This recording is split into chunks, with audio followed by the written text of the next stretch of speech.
ప్రతి వ్యక్తికి దేవానికి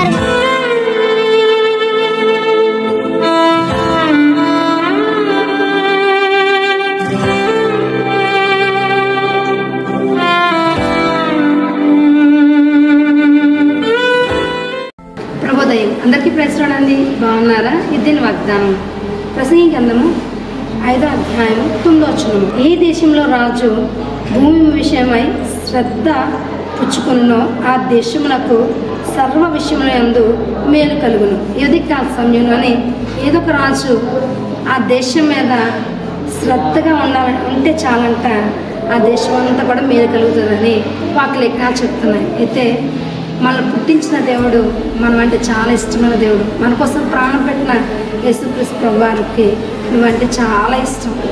అందుకే ఆయన నీ మీద శ్రద్ధ నిలపాలని ఆయన ఆశపడుతున్నాడు. ఆయన మన జీవితంలో శ్రద్ధ నిలిపితే చాలండి మన బ్రతుకులోని ఆశ్చర్యమైన కార్యాలు మేళ్ళు మనం చూడగలుగుతాం. కాబట్టి ఉదయకాల సమయంలోని ఆయనకి అయిస్కరమైన ఏంటంటే మనం అపవిత్రంగా ఉండడం, ఆయనకు వ్యతిరేకమైన పాపాలు చేయడం, అవినీతిగా ఉండడం, అలాంటివి దేవునికి కట్టడాలు రాయబడి ఉన్నాయి. ఆ కట్టడాలు మనము శిరసాగిస్తే చాలు దేవుడు మన పట్ల ఆయన శ్రద్ధ నిలుపుతాడు. మనం ఆయన మన పట్ల గొప్ప కార్యాలు జరిగిస్తాడు. కాబట్టి ఆయనకి ఇష్టంగా మనం మంచబడదామని దేవుని అడుగుదాం. ప్రభా నన్ను ఇష్టంగా నన్ను ఉంచండి, నేను మీకు ఇష్టంగా ఉంటే మీరు నా మీద శ్రద్ధ నిలుపుతారు. మీరు నా మీద శ్రద్ధ నిలిపితే నా బ్రతుకుల కార్యాలు జరుగుతాయి.